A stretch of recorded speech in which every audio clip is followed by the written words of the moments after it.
Joes.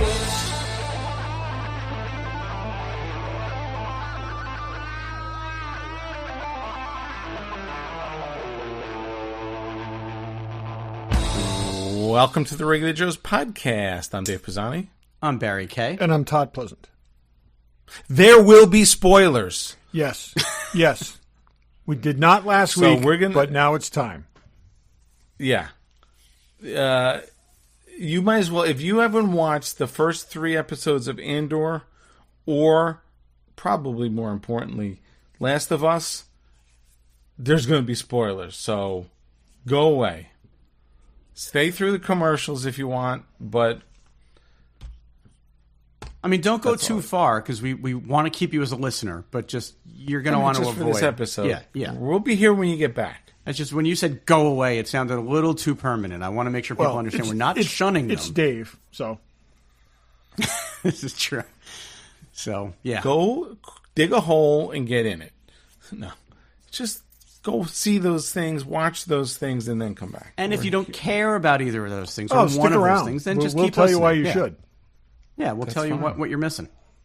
Yeah, well, yeah, for sure. But there's going to be spoilers. I don't want to hear anything, Daryl. There's going to be spoilers.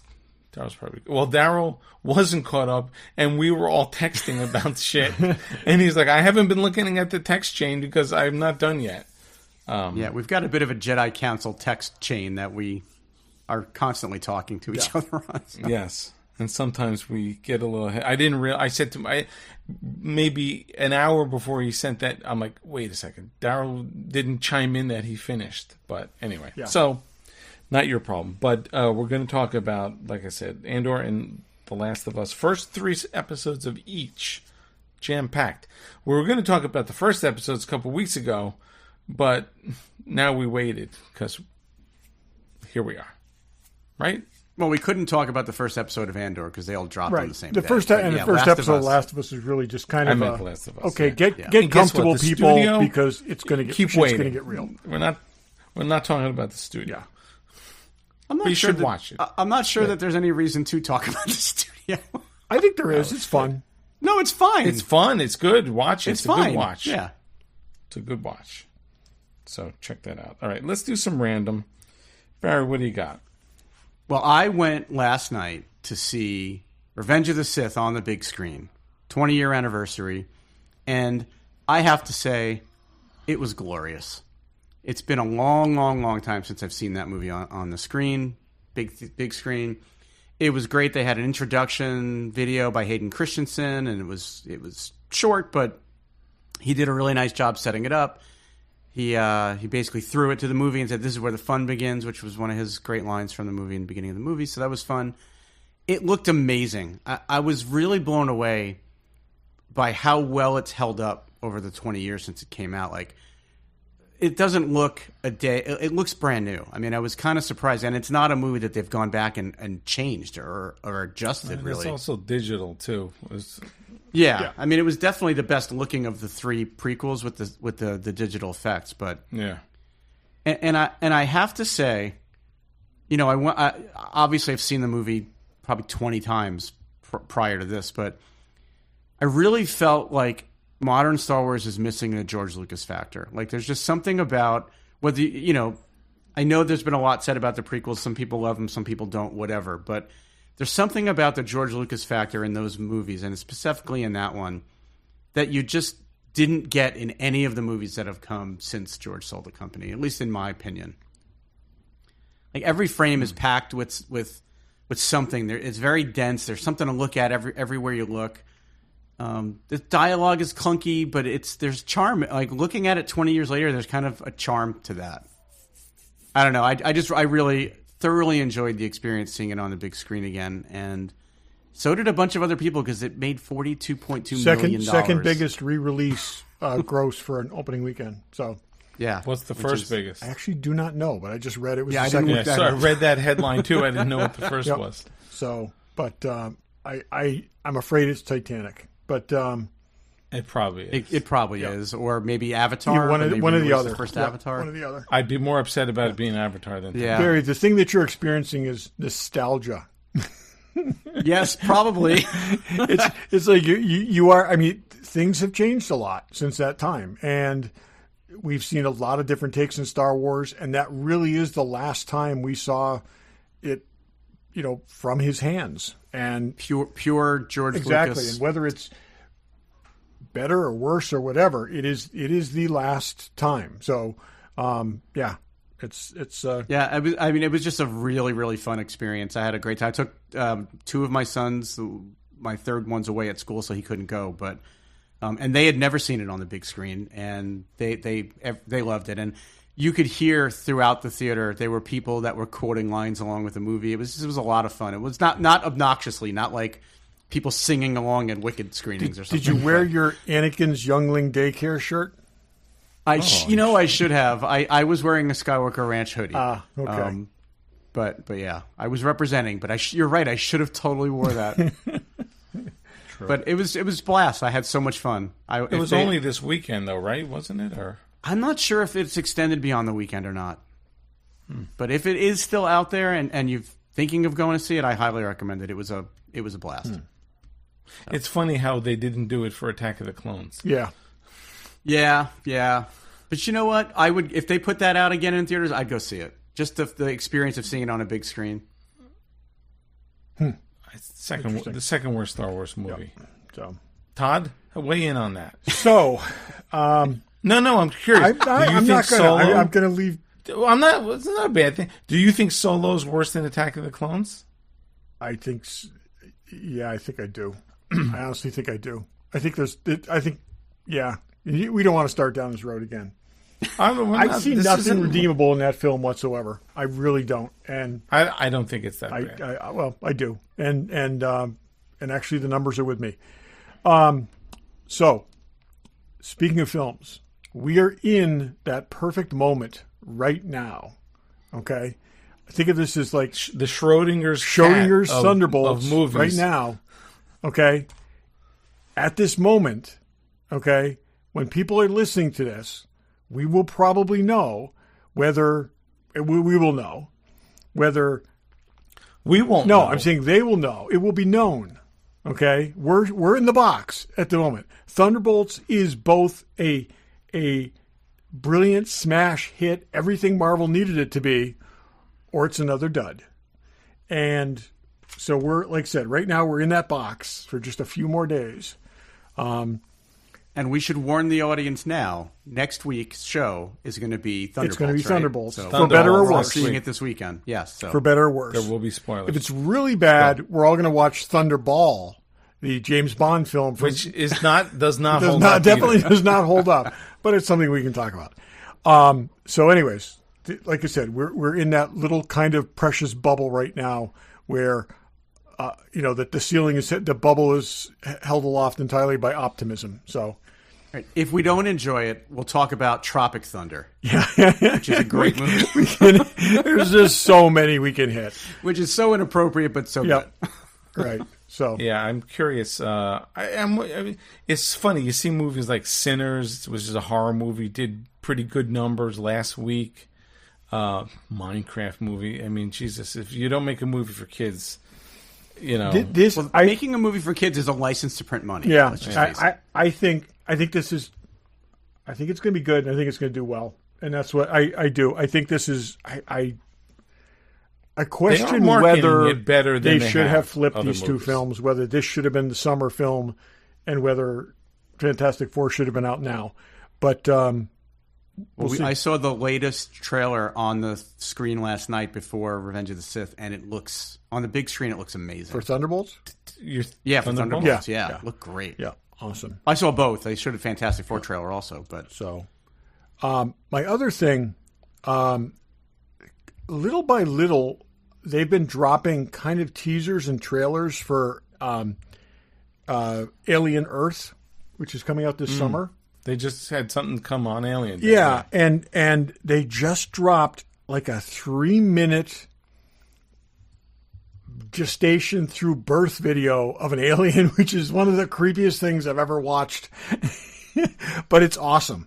I mean, you just basically see just the whole kind of. I haven't seen that. It just dropped. I'm really interested in this. I mean, it as we talked about it, it's 2 years before Ripley and crew, and a ship is returning to Earth that has 5 alien species, 5 different species on it. Yeah, there's 5. Yeah. So invasive species. So I had a little problem with the premise at one point, thinking that, like I said, here again, we're going before Alien. But the reality is, when you think about it, there's a reason that protocol was on that ship. Yeah, how'd they know where to find? Well, no, but I'm saying the fact that they knew they had the Weyland-Yutani Weapons Division had a protocol on all of their ships for if they encountered something. So they're looking for a reason, and this might be the reason. So I got to say, all the things I've seen so far, this look all the little teasers, which most of them are 30, 60 seconds. Yeah, the little bits looks and pieces. Very aliens. They captured the kind of thing really well. They've even got the appropriate cat. So I'm getting excited for this. So we'll see. I'm not sure what it's on. Is it on Hulu or is it on FX? I really can't. It's so stupid. Oh, I guess it's. They say FX on FX Hulu. on Hulu. It's FX on Hulu. Yeah. And I've told the FX people themselves back when I used to do that thing, nobody gets that. Yeah. It's confusing. You're putting that in your commercials. You got to check it out because it makes no sense. But they thought it was great. Oh, Dave, the things I could tell you, but I will keep my mouth shut because I still work in that industry. Yeah. Anyways, that's what I got. Okay. So, if you're lucky enough to live in LA for some reasons, Universal is doing this Fan Fest nights. I don't know if you guys seen this. They're doing this, yeah. Yeah. Friend of the show, Max Cervantes, is posting a ton of it because he went last night. He was on a year or two ago at this point. But there's a couple different things, but there's a whole Star Trek sort of immersive experience called Red Alert. And they actually use the bridge from Picard as part of the set. It's almost like if you've gone the Vegas Star Trek thing years and years ago, where it was this whole little sort of walkthrough thing, and there's all kinds of stuff happens. It looks awesome. The problem is it's only in LA and it's only until the middle of May. So there's not. I thought it was like a new attraction. Yeah, that's what I was trying to figure out when I first saw it. I'm like, oh, is this like a permanent thing, kind of like the Star Trek set tour, but in California? But it's not. It's a limited time thing. But it's got actors and all kinds. It looks really cool, and you got the set and there's other stuff. My guess is they probably filmed Picard in L.A. and the Universal. I've been to that lot is right next door to. They probably just had to put it on some flatbed trucks and move it over to on the other side of the lot. So maybe it was easier to do than. And it's unfortunate, but that will probably get trashed at some point. Right? They don't keep this stuff forever. So I'm curious. I wonder if that's like, hey, look, we're throwing this away. Oh wait, why don't we do this with it? Be like when Kramer put it in the Tonight Show set. The Kramer set. But it sounds fun. If you're in LA, you've got until I think the middle of May to go check it out. It looks a lot of fun. I think there's also a Back to the Future thing, and then there's a couple other things. But that looked like the one that. It looks like if you're able to, if you're out there or if you're heading out that way, it looks like it would be a lot of fun. Yeah, for sure. Barry, did you have anything else? Nope. So Spider-Man, the next Spider-Man, did it have a title that we know of? It's called Brand New Day. Yes. They've given it a title. Yep. They've given it a release date of not much more than a year from now, which is crazy. It's July 31st, 2026. So it's a year and a couple months. Maybe we're back on track after all the strikes and pandemic and everything, but movies seem to get made quicker. This thing I don't think has even started shooting yet, and it's going to be out in a year and a couple months. That I don't understand. If it had finished principal photography and we needed a year to get it ready for post-production, but if they haven't started shooting yet, that's kind of nuts. they may have really streamlined the post-production process.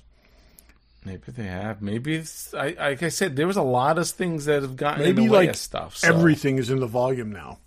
It's just like, just step into this trailer. We're going to film a movie today. They took a lot of heat Go home at now. Marvel for some of the visual effects on a bunch of their recent movies. And, like, certain things you just can't rush. Unless it's just maybe you're right. Maybe they're doing a lot of it in the volume, or they're doing a lot of it. I feel like I wonder if it has to be out before. So, Doomsday is what, 2027? Yeah.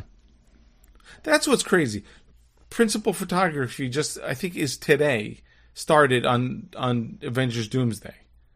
They just posted day one photo of like, what's his name's chair? Yeah, Victor Von Doom. Yeah. So I wonder if they're just really holding to a plan, and they're editing this as they go, so that they're, you know what I'm saying? So they've tightened this up. Everything gets edited as it goes down. Because all the previous ones, have spent so much time in post-production.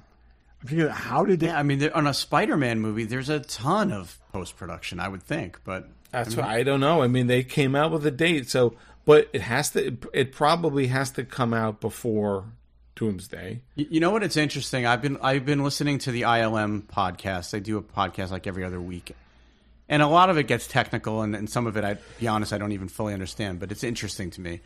But so they call the volume stagecraft. That's the technical name for it, and they've definitely got the big sets where like they film The Mandalorian, and it's a giant building with But they have mobile stagecraft now too, that they can take it on set and just put like behind a window or so they're doing a lot of like where maybe do green screen. And it doesn't have to be a full immersive 360 set. It can be partial set of stagecraft. So maybe they are finding ways to shave time off of production by using all these different technologies. Maybe that's what it is.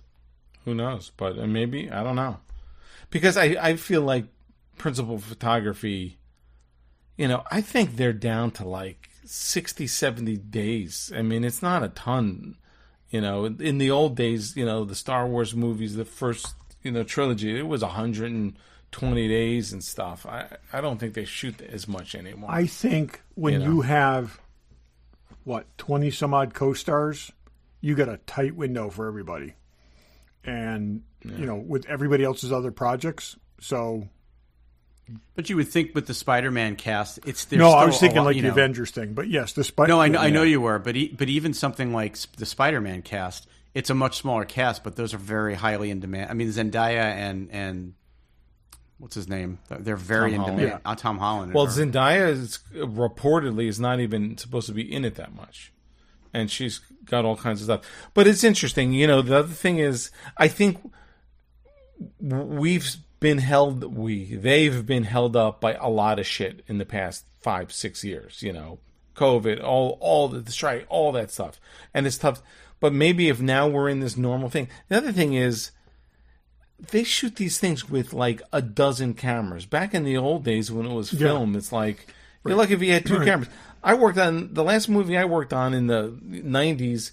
There was one camera we shot for 95 days, and there wasn't a single special effect or special meaning live effect in this at all. Yeah. There was maybe one, but you shoot with a dozen cameras. It's not like working on TV shows. It's like, okay, master shot, two shot, close up over this guy's shoulder, over that. They just do all that at once. So maybe photography's done in 2 months, and then they got a year to do it. Yeah, I don't know. It was really interesting on that ILM podcast. They were talking about. They eventually told you it was Fabelmans they were talking about, but there's a scene. I think that it's a tornado or a hurricane or something, and it's wind and it's rain and it's all this stuff, and they were trying to convince Spielberg's team to do it in the volume, and saying that they actually would have more control over it than if they did it as practical, like on a set. And none of his guys were convinced, and they were just like, fine, we'll come take a look at what you can do, but whatever. He said after like 30 seconds, they were like completely switched gears, and they're like, all right, we're doing it, and this is what we're going to do, and show me this. And like, they said it was like amazing how quickly, once they saw what they were able to do and how real it could be. So, and I don't think the net volume necessarily replaces sets. I think the volume replaces green screen. Yes. A lot. I mean, I think it does both, but they still do. I mean, they're building, especially on in the full stage, they're building a lot of the set and then just filling in everything but behind you and do above. the volume, what you have on now, whatever, digital, the film, what you film is mostly done. When you had green screen, you had to mat that in and composite and all kinds of shit. Right, and they were doing a lot of set extensions where they would have up to like 6 feet, but anything above 6 feet would be, extended. Well, that was, talk about the prequels. The prequels were like, and I think Ewan McGregor was like, oh, it's all green screen. It's just like everything is green screen. You really didn't feel like you're in the moment. But even, sometimes. I mean, I've seen a lot of behind the scenes footage of a lot of other movies where they'll build, like even Gladiators and like Gladiator 2, they'll build a portion of something, but everything from a certain height up is all. In Game of Thrones, they said nothing existed above 12 feet. Yeah. That everything above 12 feet was It will be interesting to see. You know who's also interesting? Fanboy Collectibles. Check it out. Okay, speaking of Andor, they already got more stuff available. Andor Range Trooper Barry. I know, it's a really cool looking figure, and that figure is almost a re-release because that figure came out tied to the Solo movie, and now they're re-releasing it, but they've changed up some of the accessories because that was a really hard to get figure. So I'm tempted. Todd, did you see the Moon Knight premium format? Looks pretty cool. It does look pretty cool. They got not only stuff that we want, but stuff that everyone wants. Pops and statues and Sideshow and Hasbro and Kotobukiya and everything you need. And you check them out. Pops, tons of Pops. Inexpensive stuff, expensive stuff, gifts for your friends, gifts for you. Probably not gifts for your wife, but no. Maybe she likes Harley Quinn, and then you get her something. Exactly. There's a ton of stuff. Check those guys out. Check out their online, fanboycollectibles.com. Check them out at their store, Newtown, Connecticut. Tell them the Regular Joe sent you. Okay. From daysworkshop.com. All right. Let's go. We going Andor first? Sure.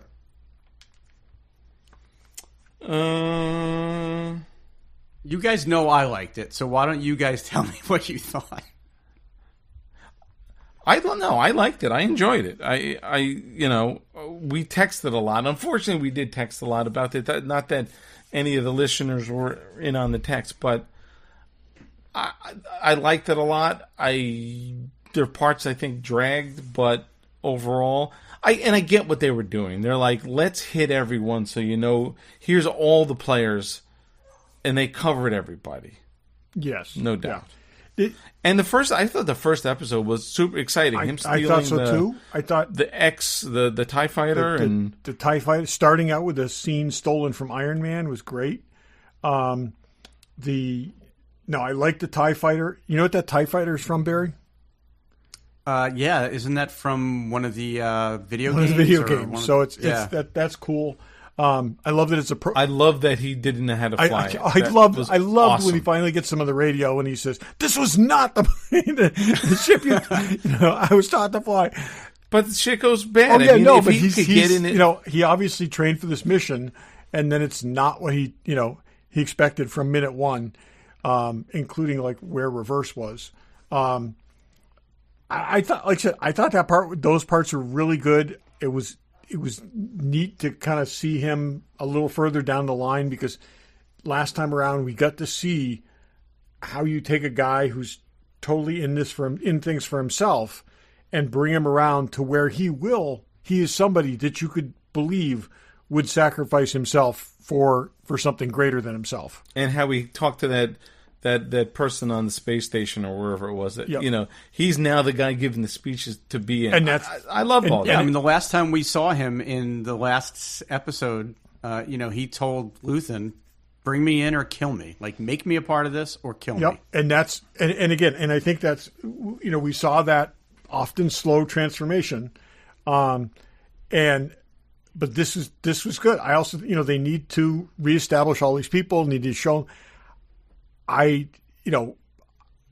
think if you really missed the tedious factory scenes, they just to make you happy, they put in a wedding which was longer than any wedding I've ever been to.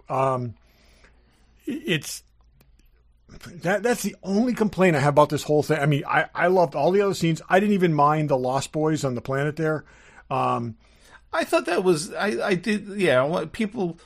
I think it shows everything doesn't go right. Exactly. And it does show the rebellions. And those are who the rebels are. That's why they're trying to show you these guys need leadership, because those are that's the state most of the rebellion is in. Some people have a problem with that, and I didn't. I enjoyed I did not that. At all. It was a little. I just loved how throughout the whole thing he's like, you should really be collecting water. Yep. And again, he was trying to tell them what to do. That's what the stuff on the planet Kansas didn't bother me at all. I thought that was also good because you got to see the oppression happening again, kind of firsthand. There's never been an attempted rape scene in Star Wars before. And that was just. But it shows what the Imperials. That was the really thing. The Imperials being bad guys. They that did much. A great job. You saw a bunch of old men sitting around briefing rooms. Exactly, and that's what I wish was a little. That part, I think it was interesting that but when they finally got down to what they were talking about, the stakes didn't really. The spiders and they want to take over this planet. I thought they were going to start talking about we're going to build this Death Star. They are, or something. I think that's what they're going to. They're going to strip mine this planet.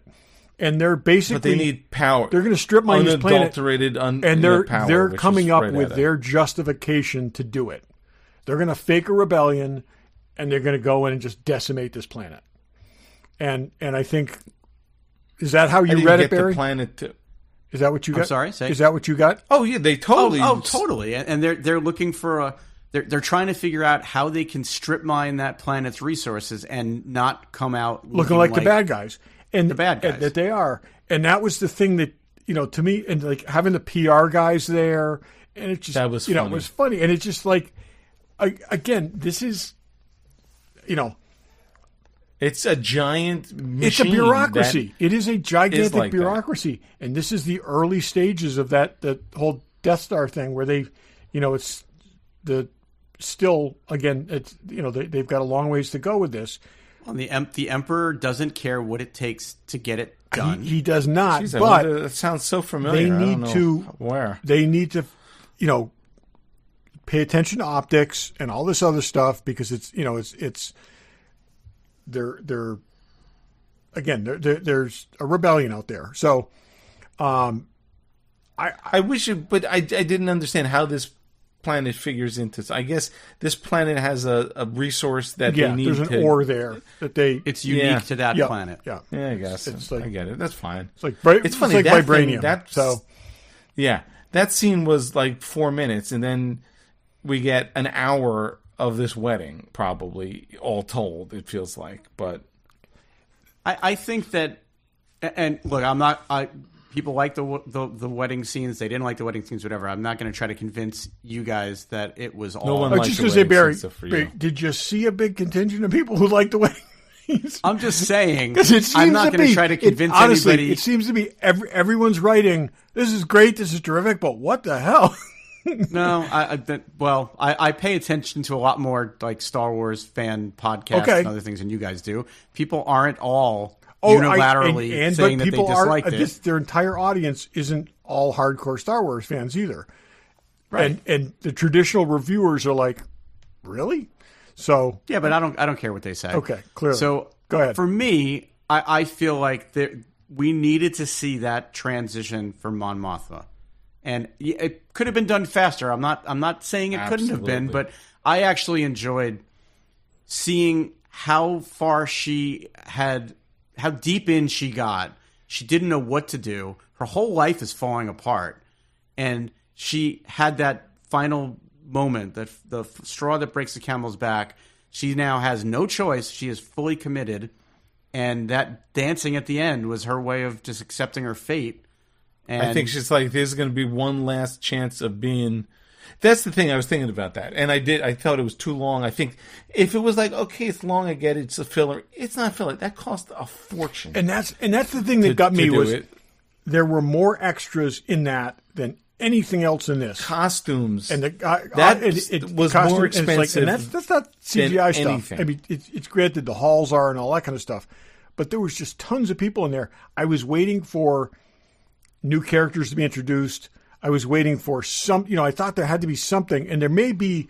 I'm wondering whether the mobster guy that she just married her daughter into's family, that he's going to be a bigger character, or whether the daughter and the son-in-law are going to factor in somehow, or I'm not sure that it's that. Honestly, I just think that they really wanted you to see that she was so backed into a corner that she's now having to do the things that she could never imagine she would do, and she had to accept that's who she is now. Gary, she bartered away her daughter last season. Okay, I mean she'd already done that. She set that in motion, but she didn't actually go through with it until this, and she actually gave her daughter the out. And when her daughter basically spit in her face and said, because she painted her daughter into a corner, and then that was. She didn't paint her daughter into a corner. Her daughter wanted this. Her daughter wanted it. She was giving the daughter the out. She didn't say to her daughter, I want you to do. Her daughter, and I just rewatched the whole first season. She was totally into the Chandrillan culture and the old ways, and she wanted an arranged marriage. Mon Mothma just brought the gangster family to the table with the son. That's what I'm saying, Barry. But the daughter wanted it. Yeah, she wanted the tradition, but not this. This is not what she wanted. The marrying this kid was not her choice. They made that clear in the fact that she was like sitting there on the floor crying at one point. And I took that more as that she just they're still children. Like not that she wasn't happy and didn't want it, but they're showing you they're both still crying because he didn't hold her hand. She was crying because he wouldn't hold her hand. Because this is not what she wanted. What you were saying, she wanted this whole romance thing, and this was not it. Her mother voiced this Mom thing. Tried to tell her like this isn't it, and nobody's gonna fault you if you want to walk away and if you want to take more time. And in a moment, she was probably saying that about herself. She could have had that conversation. The daughter could have said, "Thank you, Mom, but I appreciate it." Instead, she was like, really mean to her, Barry, because. If she'd had that conversation a year earlier, it would have been a completely different thing. But when you're supposed to walk out and be married, having that conversation is a completely different thing. And her mother telling her that, oh yeah, now you can back out, when she knows her daughter's unhappy, she knows that this is not what, this is not the situation she wants her daughter in. It was just kind of, I don't know. Yeah, I had a different read on it. I don't think we're ever seeing the daughter again, to be honest with you, and we shouldn't. We're jumping forward a year in the next, with the episodes that dropped this week. It's a year later. I'm sorry. No, so I'm just saying I'm not so sure that how much more the daughter and that storyline will play into it, but we'll see. If Mon isn't 1,000% all about the rebellion at all costs in the next bucket of episodes, then this whole thing was even stupider. I agree. No, this is she's turned. This is a very lengthy turning of a corner for her, and there's no going back. And the dancing was like, this is my last moment to sort of live my life. But I'm saying there are also other it's going to be consumed. Characters who were significant in this show, like the sister. Okay. I forget what the Skarsgård's character's name is. Luthen. I think it's actually a cousin, not a sister. But yeah, they're related. Okay, cousin. But I'm saying sisters. who almost did nothing in this episode. I mean, this arc. Nothing. So he had the greatest line of dialogue in the whole arc, though. When they're having the conversation about what to do with her childhood friend, her childhood boyfriend or whatever. And he basically says there's no number, right? Like there is no number. He's going to be a liability. And she's like, I'm not sure what you're saying. And he just looks at her and says, how nice for you. Yeah. Well, she knew exactly what had to be done, but she still at that moment hadn't accepted that this is really what's going to happen. And after that moment is when she started shooting the alcohol and dancing, and she gave into it. She had no choice. She knows there's no turning back now. And I get it, but if they could really drop the ball, if she's still she can't be wishy-washy after this. But it was for what we've suffered through to get to this point. She's got to be in 100%. The other thing is, we need to focus on some other characters. So, yeah. Well, we're gonna. I mean, I don't know for sure in this next batch of episodes, but I'm imagining this might be where we meet K2SO, and they're definitely moving the rebellion forward. Yep.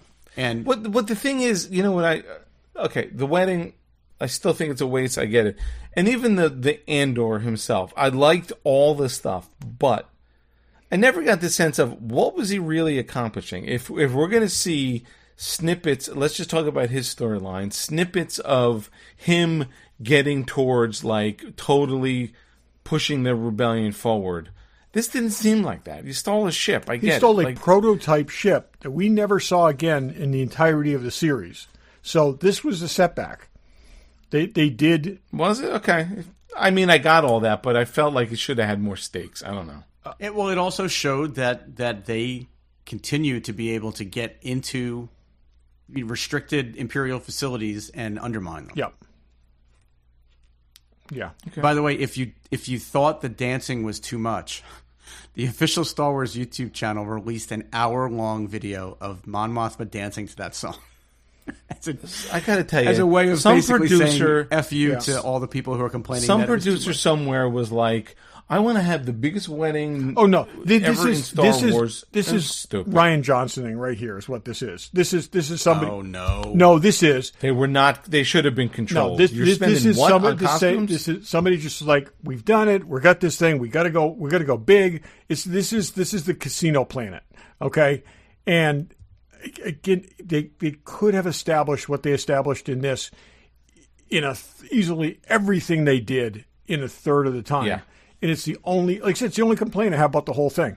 Yeah, and it almost undermined. Respectfully disagree.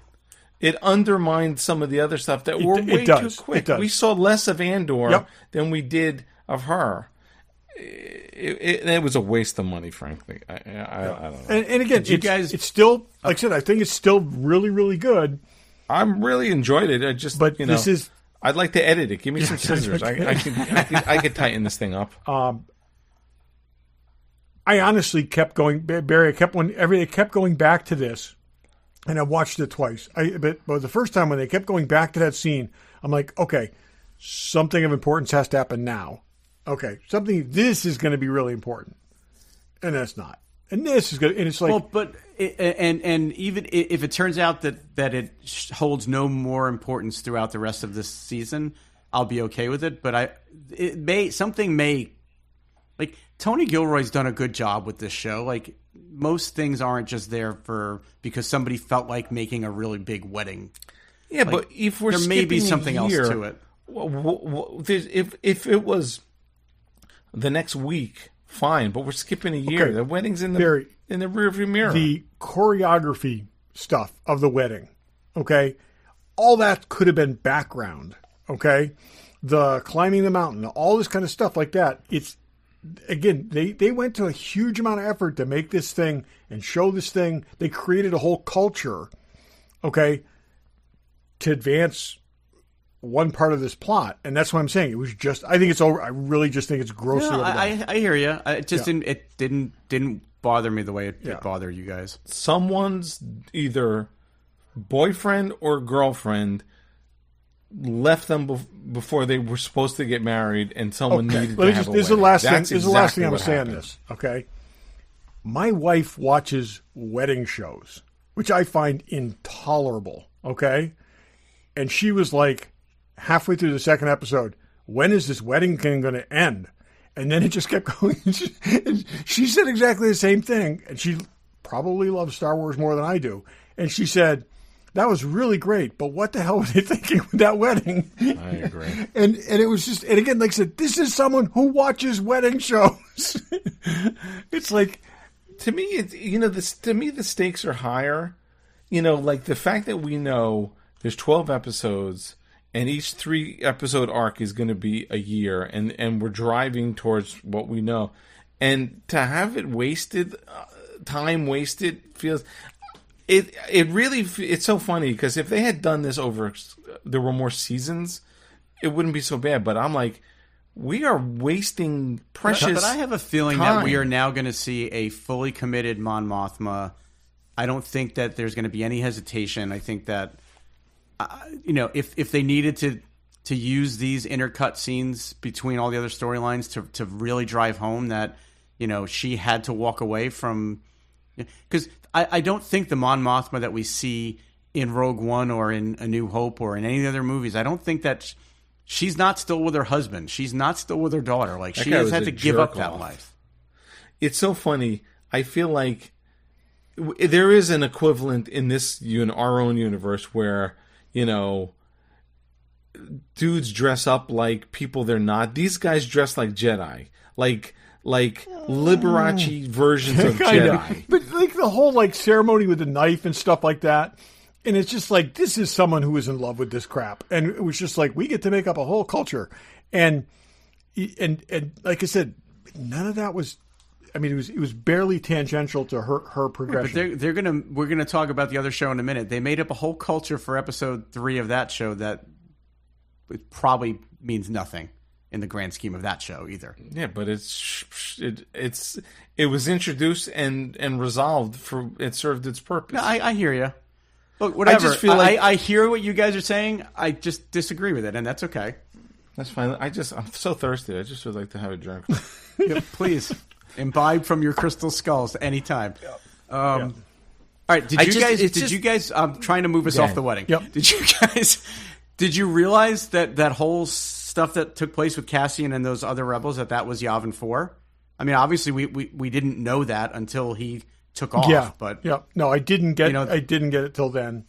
So obviously they're going back there at some point. Was he using the same blaster in last season as he has now? Is the thing that he pulled out? And I don't think so. It looked very similar to the gun that Daisy Ridley uses in. Yes, I was going to say it looked like Rey's, but he had a bunch of them.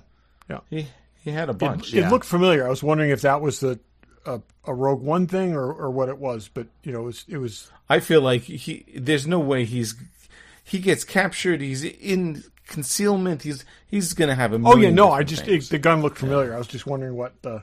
Yeah. So we haven't touched on Cyril and Deidre, which was one of my favorite things. I will agree with that. And see, and that's the thing too. And that I hate that mother. Oh my God, I hate her. That is a perfect example of really tight, cohesive storytelling. They needed to take two cold characters that you feel absolutely nothing for and humanize them and establish the relationship between them. And they did that absolutely brilliantly. Yeah, it was great. And that's where, like I said, I just wonder whether these 4 arcs were written by different people or something, or written. I totally feels like because they were. That was so tight. There was no dialogue or glance or anything in that wasn't precision. And you were going to move forward with both of these characters, and now you see them differently.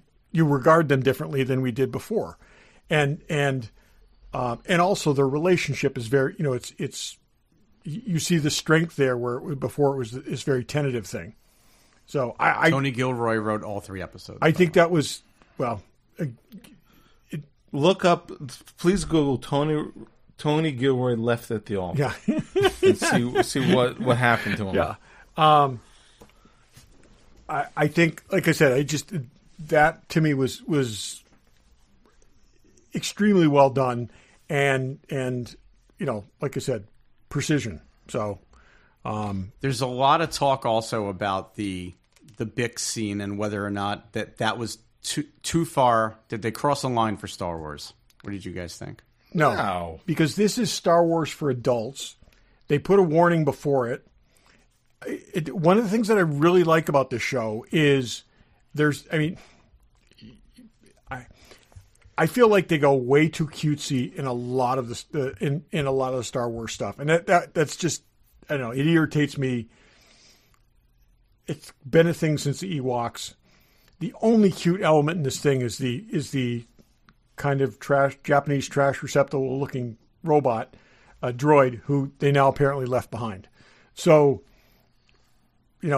I think if the point was establishing that these Imperial guys are just pricks, they did that very, very well.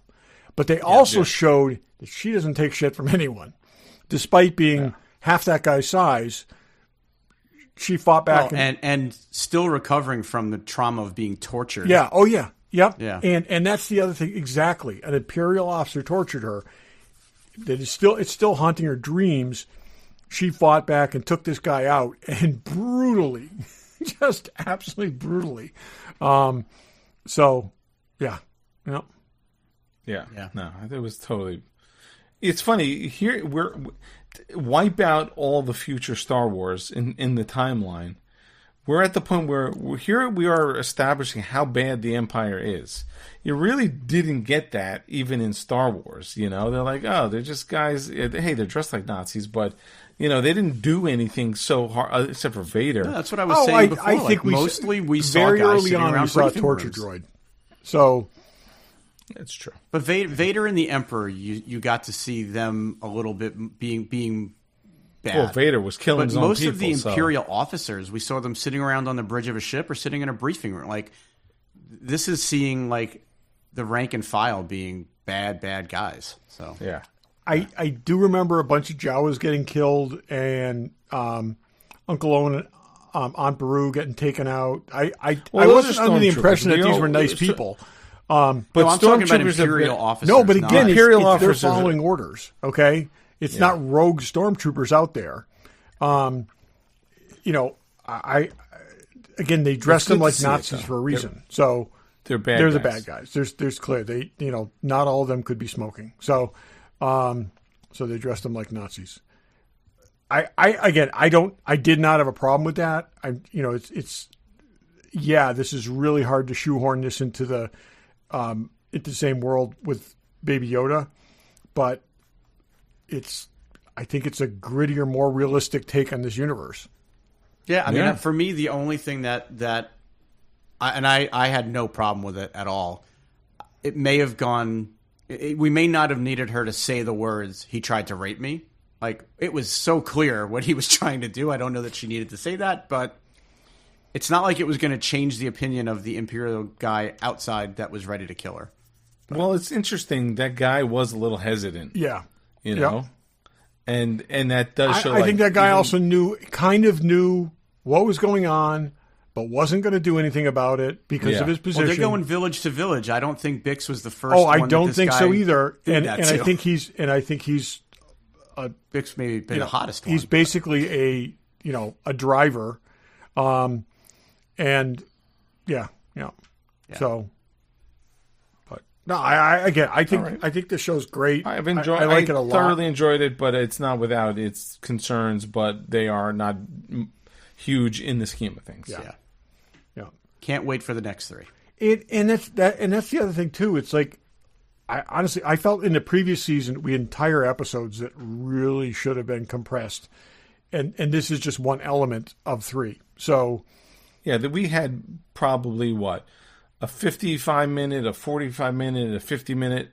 If we had all 45 minutes, we could have chopped that wedding scene down dramatically. And had this been 3 episodes with him stealing the thing, them on the planet, and then the wedding is an episode, it would have been absolutely intolerable. So it was better that they did it this way. Yeah, I do like the way they're intercutting it. I definitely prefer that. Hopefully we won't be jumping around as much in the next ones. I get it. We have to say, here's everyone on the board. I get that. But let's not. It was a lot. Yeah. So, okay. Moving along. Hey, there's spoilers. Last of Us, Season 2, Episodes 1 through 3. I just say 1 was a little slow, quite honestly. It was a little slow. And I do think it had to establish, like, where are they? What's going on? It's been 5 years. Things, we're down the line. What's everybody's thing? I'm shocked. I'm not a person to complain about shows. That was a look. Okay, was I incorrect? Was I incorrect when I said you don't have to rush out to watch this one? Like I said, it's hard to even articulate what happened. The fact that this wasn't spoiled, I'm shocked. First of all, I never saw that coming. I don't know anything about the video game. Here's the thing, okay? And this is what blows me away about this. And as much as you hear about fans being shitty and stuff like this, the people that played the second game knew from the moment that girl's character was introduced what was going to happen. And people were not all over online, saying, Joel's going to get killed. And that game has been out for years. Exactly. So it's like you can Google it and read it. But I'm saying people were Right. not out there. And people were not out there spoiling this thing, even though they did accelerate the timeline. They did, move this up faster than people expected to see it. I think partially for that reason. But still, people weren't jumping on it. And there was like a code name. And what was the character's name? What's the girl's name? The woman. Which one? The woman that killed him. Ellie? No. Abby?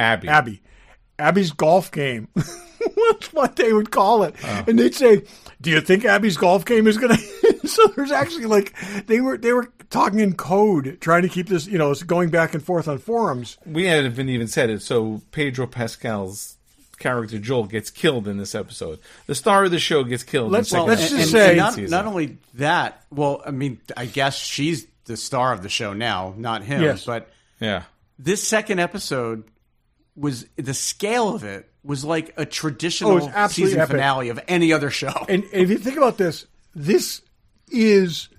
we saw Pedro Pascal killed in the most horrible way we could possibly imagine. 8 years ago? And you really thought that couldn't ever be topped? Okay. Yeah, in Game of Thrones. Boy, they blew that away. Okay. But I got it. I have to say, and it's funny. I watched the first episode. I loved it. I thought the storytelling, the direction, everything was really perfect with that season. And that all sort of dropped out of my head because it's been a very long time. Yep. What's it been, 2 years? Yep. And then I'm like, Todd said it was a little slow. I'm like, I'm hesitant to jump in. And then he was dancing around like episode two. And thankfully, I behaved when I said, no, you did. Okay, let's just say this. I finished that. If you had said to me, minutes you better before we fucking recorded watch last episode week. 2. I could barely compose myself as we were recording. I was just like, you're right. It was heavy. You know me, I'm not a guy who complains, but there hasn't been an hour of television like this in a very... Oh my God. This is one of the best hours of television I've seen in my life. This is like 3 seasons of Walking Dead compressed into an hour. Yeah. Okay? It's insane. I just couldn't believe how... The good seasons. Epic that episode was, too. I mean, it's funny. There's a behind-the-scenes video. For the whole finale. You got to watch the behind-the-scenes video of the attack. It's on Max on YouTube. The attack of Jackson Hole. But this, and I know I expect a lot out of shows, especially an Andor. Andor to me should be doing what this show is doing. It's a freaking runaway train, and you're on the edge of your seat the whole time. And I know the stakes are different, but shows can learn from this. We're here watching 45 minutes of a wedding going nowhere, and this hour of television is like, oh my God, blowing your mind. Could have been 2 epic finale episodes for any season of any TV show. And we got both of these 2 plots in a single episode. It both intercut with each other and perfectly, absolutely flawlessly. You never lost the extreme tension in either circumstance. Even the foreboding was there, the reality of what was happening, and it was just, it was brutal on every single perspective. I was just on my edge of the seat the whole time. Yep. I like I said, I don't know what I've seen that's been this in a very long time. So let me ask you this. You guys watching it, did you believe he was going to die until the moment he died? No. I didn't believe he was dead until they were dragging him on the back of the horse, wrapped up in a sheet. I'll say I agree with that. I because I didn't know nothing about it. I'm like, okay, we saw Ellie training in the first episode to fight. Yep. Here she's going to come in and she's going to kick everyone's ass, and she didn't. No. And that was something. I felt like after she stabbed him through the neck with the broken golf club and left, I assumed he was dead. I wasn't convinced. I am not convinced. Yeah. And even though you alluded, and I'm not complaining at all, you alluded to like this is something going on in this episode.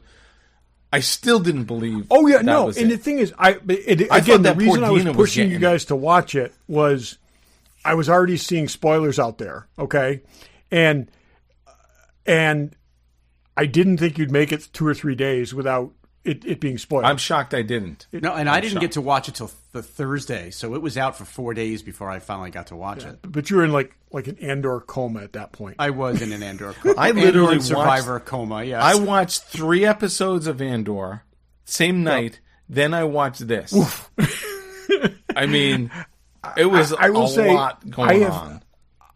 Yeah, this like I said, I thought you guys had both seen it, and that's why I watched it right before we recorded. And I was just like, I'm sitting here like, as I said to you guys in a text, I was having Glenn PTSD. Okay, okay. It was like when you saw Negan beat Glenn to death, and you were the whole time saying, "No, this can't happen. No, this can't happen." Even though Barry and I saw it happen in print, no, this can't really happen. I feel like this was better. Oh, no, it is. But I'm saying, well, no, it was for me because I had read the comic book 5 years prior and knew what was going to happen. And I had no idea. But they'd already faked his death and then didn't. And it was and I was like, no, they got to turn another way. They got to do something else. They got to do something else. And then they did it. That I went into with anticipation. This I did not. I was not prepared for this at all. No way. I didn't think. I didn't think it was for him to die, be killed in front of her in that way, made it even. I mean, just in every possible way, this was brutal. And I'll say, I've had conversations about this with people at work. I've had conversations about Karen, and one of the questions that people keep coming back to is like, why didn't he explain why he killed her father? And okay, I don't think it would have mattered. It's not even that, Barry. He could not let on that Ellie still was alive. He could not let on. He did what he went into that building and killed every single person to protect her. Okay? And he went to his grave without saying why he killed that doctor to protect her. That's a good point. Okay? So he was like, go ahead, do it. And that's what he was going to do because any explanation, saying I didn't really they were going to dissect my daughter, okay, would have tipped them off to something he was never going to tell. And they would love to take her. Oh, absolutely. Absolutely. Add to his pain of doing that to her. They didn't know who she was when she came in. They did not know who she was. Because, like I said, he basically killed everybody in the facility except those nurses, and those nurses probably didn't know what was going on. So, other shows that did what they did here, where it could have been taken as very convenient, given all the people in that city, and they were so worried about how are we going to find Joel, and Joel just stumbles upon. But it was to me, the whole thing was believable. Hey, that scene with the chain link fence thing. That was my God, that was intense, terrifying. Every second of that thing was that girl Abby not only killed the star of the show, she caused all those zombies to be unearthed and killed the guy that saved her life. Okay, with no hesitation. And her friends trying to save her life. Tell her not to. He saved her life with no hesitation. He had no idea who she was. He endangered himself to rescue her. And she killed him nevertheless. And I loved how leading up to that, when she went out to do the patrol, her friends were basically saying, the only option we have is to convince her to go back. Yeah. Oh, yeah. No, this was one of those just, fates collide and all this kind of stuff. Yeah, but it was, I'm telling you, it was brilliant. It was absolutely brilliant. It was. And not every show has, the invented, obviously, stakes that this show has. It's life or death all the time. But they can all learn from the writing, and the direction is so clean and so tight and so elicits emotion that a lot, Andor, Daredevil, fucking Bosch, everyone can learn from this. Like, enough with this, like, slow-mo. You need a couple episodes that were completely out of control and you're on the edge of your seat. Because there is stakes. Like, the rebellion is coming, I think there's too much passive storytelling. Like, yeah, but this is the problem, Dave, is you've got 8 or 10 episodes to fill one way or another. Okay, Andor's doing it in a different way, and I hope this is successful, and I hope we see more of that kind of stuff. I love the idea of 3-episode arcs instead of 12-episode arcs, or God help us, seasons of Arrow, where it just, it was just brutal getting there. But they're breaking the model with this, and they're this may be a slow progression up to what happens next. Or, it may be up and down or whatever. Do you watch the things that they show after the episodes where they do, like, they have the producers talk about? They basically said it just ramps up from here. Yeah. So we watched episode 3, and it wasn't a snooze fest. It's like we're jumping into another. But they did give you a little bit of a catch your breath for the first half. A little brief, but now you're into it. And now they're into it. And I really liked that they didn't just jump right back into the action. I think we needed that, see where everybody was. We needed those scenes with... The storytelling was really it's just super well done. And I really like where it's headed, because when that whole crew that came to kill Joel, I got the impression that they were not a super highly... put together. You found out I thought that they were just episode. And then by the end of the 3rd episode, when you really see, like, oh no, this is like a freaking real. Oh, military. They're part of a militia, and it's a lot bigger than we thought it was. But a well staffed and well resourced militia. Yeah. No, it's just it's this great. is the best thing on television right now. There's no doubt about it. And like I said.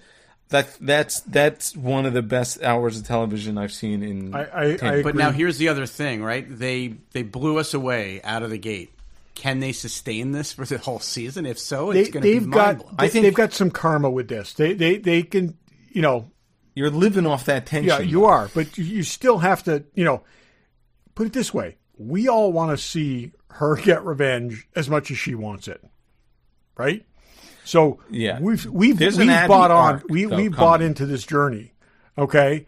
And however long this takes, we're going to have to see. So, and they did a very good job of reminding us, outside the walls of their city, how bad things can be. Right? They set up and they gave us that whole little religious cult that was marching through the jungle, and they literally showed, including the children, slaughtered by the end of the episode. You're not supposed to see on television. That was crazy. That was and the question brutal. is, now my feeling is it's not the wolves who did that. I wonder if it's somebody even worse. Good point.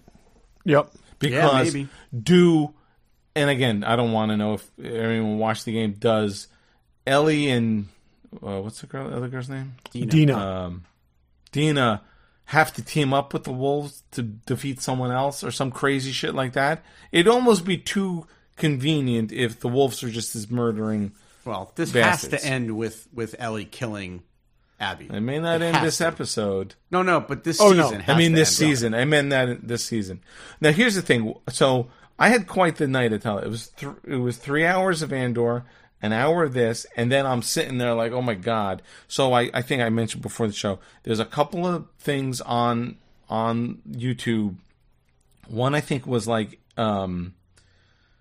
Entertainment Weekly, and one was Max, but there was a little snippet, it was like 5 to 10 minutes or something of Pedro, the girl Bella, Ellie, and the girl who plays Abby talking about the whole. So right after that episode, they released all this stuff, and Pedro Pascal said, "I knew before I signed the contract that I die in like the beginning of the second episode." He's like, "I wouldn't have done this show if I knew it was going to be a much longer term thing." So he knew it was coming. They were laughing about it, and it made me like, "Oh, I think I could sort of get through this without like freaking out." So I would recommend watching that, and then. Last night I watched, they put out these making-ofs. Yep. There's like a making of the attack on Jackson, which was, and it's funny, they built that city in Alberta, Canada. There's almost no green screen. There's some, but there's not like the whole, it's practical. That's nuts. Most of this stuff. It's not, it's funny because they're like, there's 40 or 50 zombies, and then they digitally put in like 100 more. It's really cool how they did. You should check it out. I love a good flamethrower too, and there was some really good flamethrower action in that episode. Oh, they built this whole rig where he could shoot the flame at the camera. Anymore. Okay, it's like those creatures are creepy as hell. Oh god, that giant one! Oh, so cool. Just so cool. Bloater. They call that the bloater. Yeah. Oh, it's so cool. You know what else is? And they're trying to. I was going to say it's interesting. I didn't think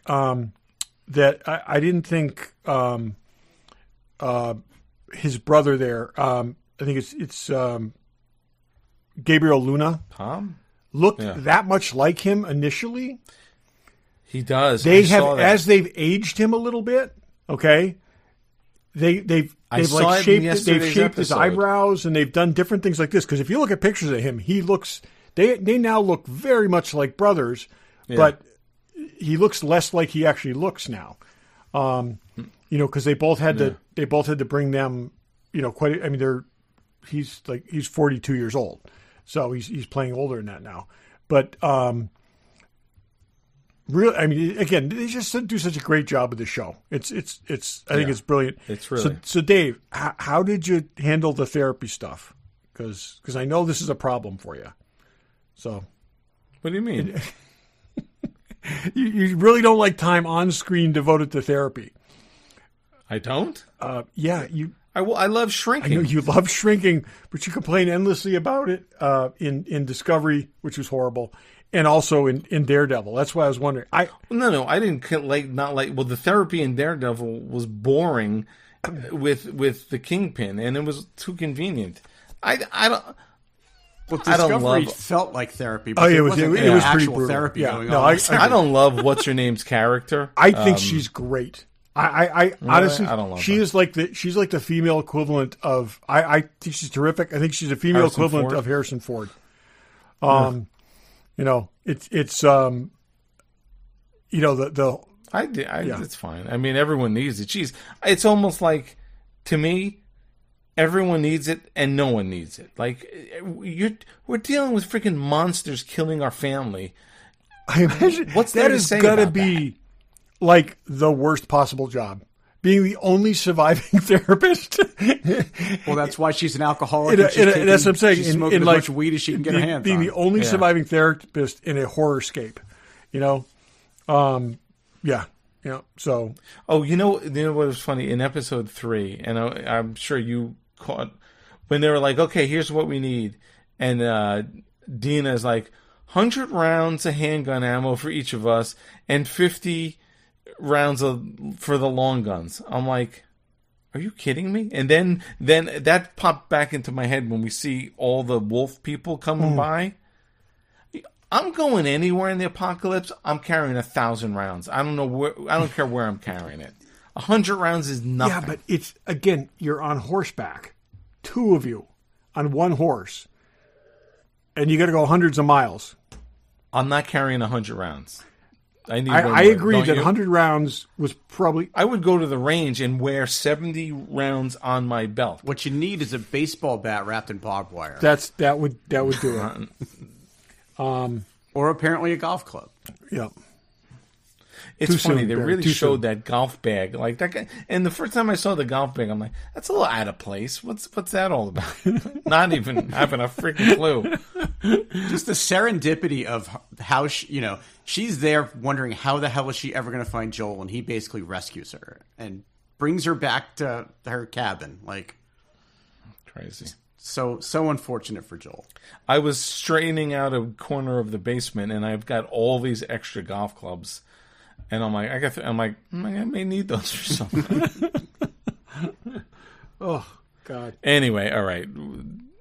We've talked about so 2 good shows, 1 very good one to me, 1 amazingly great one. I just can't say enough good things about this show. It was a very brave thing to do, and we'll see where they go from here. Do you expect to see him again? I think we're going to see him in some flashbacks. I think we have 5 years between the two of them that we never saw. So I imagine there's more footage of him. So it does, but feel I think they're going to let disjointed to get from where they ended the first season to how estranged they were in the beginning of the second season. And that's why I think we're going to see, and that's Barry, that's exactly what I was going to say. I think we're going to see a little bit of what happened between them. But I also think that, part of it is just her age. Part of it's that. Yeah. She was an asshole 14-year-old. Yes. Yeah. And now she's a 19-year-old. She's even worse. Absolutely. So that's apparent of why she's just a pain in the ass. Yeah. Never wants to be told what to. She's like every person that age, but she was much worse. Speaking of assholes, I love the guy that helped them. Yeah. Yeah. Yeah. Well, and they set that up nicely in the first episode of the season. So, and she didn't even want to shake his hand. Yeah. I mean, but yeah, I think it's going to be crazy. We'll see. We'll check in a few weeks. All right, do we want to do a quick what's in the box? Show you with the box. Who's in the box? What's in the box? What's in the box? Regular Joe's What's in the Box. Todd, what's in the box? Okay. So for a while, I've been buying these ZD Toys Iron Man figures. They're basically 7-inch scale. They're really well done. They've got all the articulation of a Hot Toys figure in a very, very small package. So if you wanted to have every Iron Man figure or every Iron Man suit of armor ever made, theoretically, they're going to hit them all. I have about 15 of them. There's 11 more that I want. I've kind of been buying them one at a time. Is that like Marvel Legends size? It's Marvel Legends size, but the same kind of material and the finish, same finish as a Hot Toys figure. Like this gold one I'm holding up, Midas, number 21. There's 4 different colors of gold paint on him. Okay. Really, again, it comes with 8 hands, a bunch of little flames, a stand, all that kind of stuff. It's just like it is like a mini scale Hot Toys figure.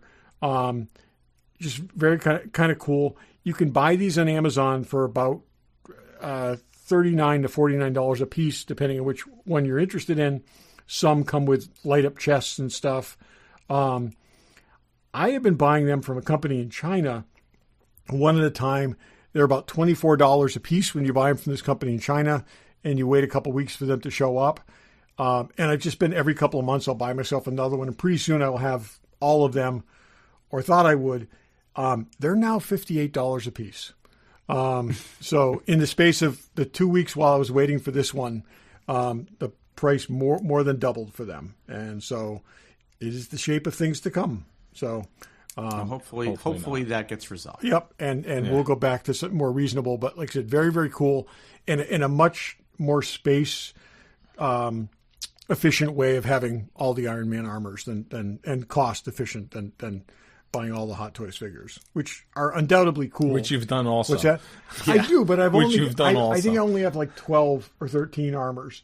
And here I'm going to, by the time this is done, I'll have like 40 or so in scale. And I'll come up with maybe... Have they done any of like the Hall of Armor alcoves for those guys yet? Or they do. And they you know what, those little cubes are as much as the figures themselves. Yeah, I figured. And that's why, like I said, I think I'm going to do some other type of display. So I've got some ideas. So we'll see. But that's my what's in the box. So Dave, what do you got? I've got, and I showed you guys. Oh, I was hoping it was going to be this. This was the last from the last prop store auction. This is a patch, a Colonial Marines patch from Aliens. I've said, it's a lot of reflection. I said it on the show. My goal of collecting props is something from all my favorite movies or franchises. Alien stuff is impossible to touch. I think to myself, a strap from a pulse rifle went for $10,000. I get that's a whole different collector collecting that, but this was pretty affordable, and to me, it's incredibly representative of Aliens at a very reasonable cost. And I'll put pictures on Instagram. It's on my From Days Workshop Instagram if you want to. I was just going to say, Dave, how would one get a display for something like that? You can go to From Days Workshop and I'll build you one. This is a really simple. But what I wanted, I'm like, what do I do with it? And then I look, people make replica fabric for the fatigues. Oh, that's cool. There's 2 companies that do it. So there's this one company, it's called like Spoonflower or something. I don't know. They're like this regular fabric company who sells all this really flowery stuff, and then they have Colonial Marine fabric too. Okay. So and it's not cheap at all. It's like hand silk screened, I think, or silk. But I was able to buy a 20 by 20 square for like $25 awesome. or something. I was So going I to took say, a you piece should of reach that. out to them and ask them if they have like a scrap that they could sell you. 'cause that's Yeah, all you well, need. they do sell scraps. They sell these for like bandanas and stuff if people want them. But so the patch, and it's hard. It's floating above it about a quarter of an inch. I didn't want it on it to be like, oh, it's part. It's a background. It's not on the patch. So the patch isn't on the fabric. Nice. And then it's in a simple shadow box. I think it came out good. I like this. That looks great. And to me, this is my Aliens piece. I mean, I do have the neck armor, but that's not screen used. And it's interesting. It is not embroidered. It's actually painted. Yeah. Oh, really? Yeah, it's silk. It looks silk screened, and in fact, the eagle here it's a little puffy. There's a little puffy, so it's a bunch of different silk screen operations. I guess back in the 80s, embroidery was more money. That's wild. I can't wait to see that in person. Then I really would have thought it was embroidered. Yeah, it's not. I'm happy. That's my Aliens piece. Very cool. Barry, what do you got? I got yet another maquette, Regal Robot maquette. This is Yuzum from Return of the Jedi. Before they decided to make him the singer in the band, he was an actual character in the background in Jabba's palace, which I'll be honest, I didn't even know. He's like blink and you miss him in the background. But He's they better actually than the singer. Yeah, well, guy or the band when guy. they did the special edition, they took him and made him the singer in the band. But Yeah. he was just up against the wall in Jabba's palace in Return of the Jedi, and they actually built a full-size prop of him and had him on set. This is a Legacy Edition one, which means that it also comes with a signature plaque and a sketch from Milo Rodas Jamero, who did the design for him. And it's a pencil that's sketch. a good nice Yeah, it's a sketch. really That's a cool cool sketch. pencil that's sketch cool. of the character. And it's signed, the plaque is signed by Milo and Judy Elkins. Between them, one of them designed him and one of them built the full-size creature. So anyway, that's it's cool. my latest in my Regal Robot collection. So that's what's in the box. Cool. Okay, so next week, definitely Thunderbolts. Hopefully it does what it needs to do. I have faith. There's a lot riding on that movie, I gotta say. There's a lot. Sorry, I'm putting pressure on you, Thunderbolts, but there's a lot. I have That's a the thing. high What- level of confidence. Maybe I'll be I do disappointed. too. I do too, and I think it's going to be great. I feel like it's going to be great, and I don't know about Fantastic Four. If one's good and one's not good, we got big problems. Not that I mean, they're still going to. If you were freaking thinking, Doomsday. what would you rewatch to prepare for this movie? Oh, jeez. Okay, There's a lot. honestly, or it's nothing. probably Black Black Widow and Falcon and the Winter Soldier. But I don't think No. I could do that. So I could watch. You mean Winners? Oh, no. That's what I'm saying.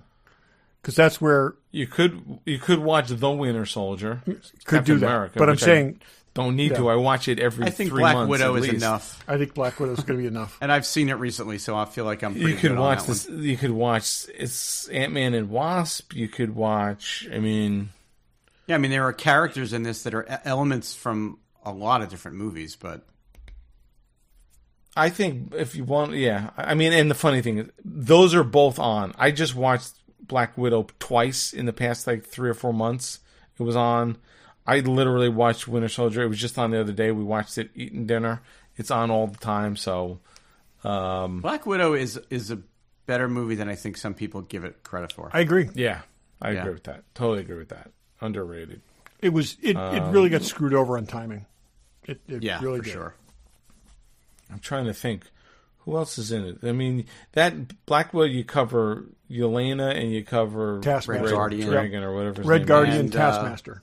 Taskmaster. is. Yeah. Oh, Taskmaster, too. Who you almost don't see in the Boy, commercials I at know all. that. That's Ghost appears a little bit, but yeah, Ghost, yeah, it should be fun. You don't need her.